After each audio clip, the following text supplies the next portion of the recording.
करता है। अब आप देखिए, अपने आप के ऊपर गौर कीजिए। आप अल्लाह ताला ने अपने आप के ऊपर ये कन्फर्म कर लिया है कि ऐ मेरे बंदो, हम तुम्हें रोजी रोटी देंगे, नहनु नरज़ुकुकुम व इय्याहुम। ऐ मेरे बंदो, हम तुम्हें खिलाएंगे पिलाएंगे, रोजी रोटी देंगे, ये हमारी जिम्मेदारी है, ये हमारी ऊपर जिम्मेदारी है। हमने तुम्हें पैदा किया है, हम तुम्हें भूखे नहीं मारेंगे, हम तुम्हें रोजी रोटी देते ही रहेंगे, ये अल्लाह ताला का वादा है। और अगर आप इसी जुमले के ऊपर गौर करेंगे तो आपको पता चलेगा, पूरी दुनिया के अंदर आपको पता चलेगा कि हर किसी को अल्लाह ताला रोजी रोटी दे रहा है।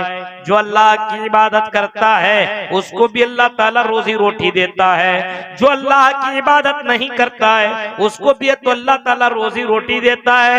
कब्रों में पूजा करने वाला, कब्रों से मांगने वाला, कब्रों पे चादरें चढ़ाने वाला, मज़ारों में जाकर के, दरगाहों में जाकर के सजदे टेकने वाला, पेशानी झुकाने वाला, इन सभी को अल्लाह ताला रोजी रोटी दे रहा है। और अल्लाह ताला कह रहा, मेरे बंदो, हमारा ये वादा है, हम तुम्हें भूखा नहीं मारेंगे, हम तुम्हें रोजी रोटी देते ही रहेंगे। दुनिया के अंदर लगभग कांटे, लगभग 18,000 मखलूकात को अल्लाह ताला ने पैदा किया है, और सारे मखलूकात को अल्लाह ताला रोजी रोटी फराहम कर रहा है। जो अल्लाह की इबादत करे ना करे, लेकिन फिर भी अल्लाह ताला किसी के ऊपर जुल्म नहीं करता है। हम और आप ये काम थोड़ी कर सकते हैं। आपका नौकर आपका काम ना करे, आप उसको दीजिएगा, एक दो दिन के बाद तुमको नहीं रखेंगे भाई, एक दिन का पैसा नहीं देंगे। क्यों? तुमने आज मेरा काम ही नहीं किया है। हाँ, बहुत ही बड़ा अपने एक कारोबार का वो मालिक हो, अपने बिजनेस का बहुत बड़ा अपने आप को मालिक समझता हो, लेकिन इसके बाद अगर उसका नौकर उसका काम न करे तो वो आदमी उसको पैसे नहीं देता, रोजी रोटी नहीं देता है। क्यों? कि तुम मेरा काम ही नहीं कर रहे हो, मैं तुझे क्यों रोजी रोटी दूं, क्यों दूं? लेकिन अल्लाह ताला को देखिए, बंदा अल्लाह की इबादत नहीं करता है, हालांकि अल्लाह ताला ने अपनी इबादत, अपनी पूजा, अपनी भक्ति के लिए पैदा किया है। वमा खलक़तुल जिन्ना वल इंसा इल्ला लियअबुदून। आई मेरे बंदो, आई मेरे भक्तों, हमने तुम्हें महज अपनी इबादत के लिए पैदा किया है, अपनी बंदगी, अपनी इबादत, अपनी पूजा के लिए हमने तुम्हें पैदा किया है। मेरी इबादत करो, कमाओ, खाओ, पियो, दौड़ो, भागो, बिजनेस करो, दुकान करो, सब कुछ करो, लेकिन आई मेरे बंदो, मेरी इबादत करना मत भूलना, क्योंकि मैंने तुम्हें इसी चीज के लिए तो पैदा किया है, इसी चीज के लिए हमने तुम्हें दुनिया के अंदर भेजा है, हमने इसी चीज के लिए दुनिया के अंदर तुमको हमने जन्म दिया है। आई मेरे बंदो, मेरी इबादत करते रहना। गौर कीजिए, ये अल्लाह ताला का ये हुक्म है, इबादत करो। दुनिया के अंदर इबादत करोगे तो दुनिया में भी फायदा मिलेगा, और मरने के बाद हम तुम्हें इससे भी ज्यादा अच्छी जिंदगी देंगे। अल्लाह ताला अपने बात पर कायम है, इबादत नहीं कर रहा उसको भी रोजी रोटी दे रहा है। कितने जुआड़ियों को अल्लाह ताला देता है, कितने शराब पीने वाले को अल्लाह ताला रोजी रोटी दे रहा है, कितने हराम खोरों को अल्लाह ताला रोजी रोटी दे रहा है, डकैतों को, कत्ल करने वालों को, इसी तरीके से कब्रों में जाकर के सजदा करने वालों को भी अल्लाह ताला रोजी रोटी फराहम कर रहा है, क्योंकि अल्लाह ताला ने ये अपने ऊपर ये मुसल्लत कर रखा है। वमा मिन दाब्बतिन फिल अर्ज़ि इल्ला अल्लाहि रुज़्क़ुहा। जमीन के अंदर जितने भी चरिंदा परिंदा, जितने भी हैवानात हैं, जितने भी जिन्नो इंस हैं, सबकी रोजी रोटी की जिम्मेदारी हमने अपने ऊपर ले ली है। सबको रोजी रोटी मैं दूंगा, और हमने उसको मुतय्यन कर दिया है। इतना टमाटर होना चाहिए, इतना बैगन होना चाहिए, इतना आलू होना चाहिए, इतने अनाज उगने चाहिए, इतने गेहूं, इतने अनाज दुनिया के अंदर उगने चाहिए। हर अपने अपने मिकदार, हर अपनी अपनी जगह पे बाकायदा उतना आपको मिल जाएगा। अल्लाह ताला ने वो सारी चीजें दुनिया के अंदर फराहम कर दी है। फरमाया, मेरे बंदो, हमारा ये वादा है, हम तुम्हें रोजी रोटी देंगे। लेकिन फिर अल्लाह ताला कहता है, आई मेरे बंदो, हम जुल्म को हम बर्दाश्त नहीं कर सकते। अल्लाह ताला की नजर में सबसे बड़ा जुल्म ये है कि बंदा अल्लाह को छोड़ करके किसी गैर की इबादत करे।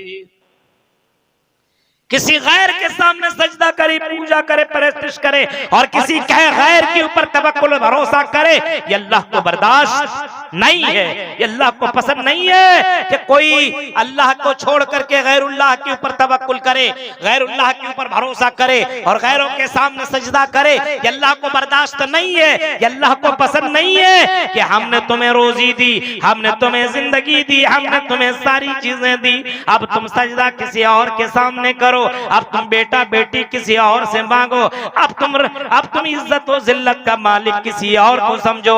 हम ये बर्दाश्त नहीं कर सकते हैं, हम इस चीज को बर्दाश्त नहीं कर सकते हैं। आए मेरे बंदे सारे काम करना, लेकिन नहीं मेरे बंदे मेरे साथ किसी को शरीक मत करना, शरीक मत करना, ये महापाप होगा। अब बताइए, तसव्वुर कीजिए, अगर आप शादी करके लाए, बीवी को लेकर के आए, बीवी को खिलाए पिलाए, उसको सारी चीजें आप मुहैया करें, क्रीम दें, पाउडर दें, चूड़ियां दें, सारी चीजें दें, और वो बीवी आपकी किसी और के बिस्तर में जाकर के एंजॉय करे, किसी और मर्द के साथ घूमे, किसी और के साथ वो टाइम खर्च करे। बताइए आप उस बीवी को अपने साथ कितने दिन तक रखना गवारा करेंगे?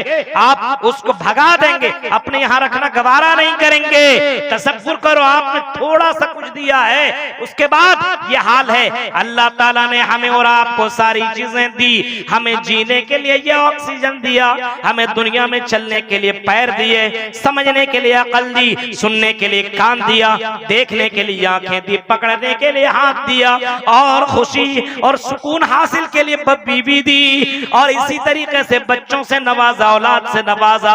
अब इसके बावजूद अल्लाह ताला को छोड़ करके गैरों के सामने सजदा किया जाए, गैरों की इबादत की जाए, अल्लाह ताला बर्दाश्त कैसे कर सकता है? अल्लाह ताला पसंद कैसे कर सकता है? अल्लाह ताला इस बात को कैसे एक्सेप्ट कर सकता है? इसी वजह से अल्लाह के नबी सल्लल्लाहु अलैहि वसल्लम ने फरमाया, आई सहाबी इन कुतिलता व हुर्रिकता, अगर तुम्हें कत्ल भी कर दिया जाए, बोटी बोटी भी कर दिया जाए, तुम्हें कुछ भी कर दिया जाए, तुम्हें जला दिया जाए, तुम्हें राख कर दिया जाए, आई सहाबी तुम अल्लाह के साथ किसी को शरीक मत करना, तुम अल्लाह के सामने, अल्लाह को छोड़ करके गैरों के सामने सजदा मत करना। ये तो इस्लाम के अंदर भी यही बताया जा रहा है, हिंदू धर्म की किताबों के अंदर भी बाकायदा यही चीज आपको मिलेंगी। यचित्तियो यौमिम महनस्तस्मादे बिशूरी रिशा, यचित्तियो मांगो उसी एक से मांगो, उसी एक भगवान उसे रब से मांगो, नस्तस्मादे बिशूरी रिशा, उसके अलावा कोई भी देवी देवता तुम्हें जर्रा बराबर कुछ नहीं दे सकते। ये बाबा देंगे, ये कब्र वाले देंगे, ये मजार वाले देंगे, जिसको तुमने बहुत बड़ा बड़ा बाबा समझ रखा है, इनको इतना भी मालूम, वमा यशुरूना इय्याना युबासून, इनको इतना भी पता नहीं है कि दोबारा ये कब जीवित किए जाएंगे, दोबारा ये सब कब जिंदा किए जाएंगे, इनको इतना भी इल्म नहीं है, इनको इतना भी मालूम नहीं है कि दोबारा इनको कब जिंदा किया जाएगा, कब जिंदा किया जाएगा, इनको इतना भी पता नहीं है, इतना भी मालूम नहीं है कि कब ये दोबारा जीवित किए जाएंगे, दोबारा जिंदा किए जाएंगे। जिन जिन को तुम पुकार रहे हो, जिन जिन को तुम बुला रहे हो, जिन जिन से तुम फरियादें तलब कर रहे हो, जिन जिन को तुमने आका मान लिया है, रब का दर्जा और भगवान का दर्जा दे रखा है, अरे ये सारे के सारा बाबा मिल करके, ये सारे के सारे अपने आप को खुदा का दावा ठोकने वाले, ये सारे के सारे लोग मिल करके अगर एक मक्खी भी बनाना चाहे तो एक मक्खी भी नहीं बना सकते, एक मक्खी बनाने के भी लायक नहीं है। मक्खी बनाना दूर की बात है, अल्लाह ने बाकायदा कुरान करीम के अंदर फरमाया, इतना ज्यादा ये कमजोर, इतना ज्यादा ये कमजोर कि अगर उनके सामने से अगर कोई मक्खी उनकी मिठाई को लेकर के भाग जाए तो उसको भी रोकने की ताकत नहीं रखते। ज़ुअफ़ा तालिब वल मतलूब, फरमाया मांगने वाला भी कमजोर और जिससे मांगा जा रहा वो भी कमजोर, यानी मांगने वाला कमजोर। ऐ मुसलमानों, तुम कमजोर हो, तुम्हारी आवाज इतनी मजबूत नहीं है कि कब्र वालों तक पहुंचा सको, तुम इतने ज्यादा मजबूत नहीं हो कि तुम कुछ कर सकते हो मेरे भाई, और जिससे मांग रहे हो वो भी इतना कमजोर है कि तुम्हारी आवाज का वो जवाब भी नहीं दे सकता। और आज नहीं कल, एक हफ्ता 2 हफ्ता नहीं, बल्कि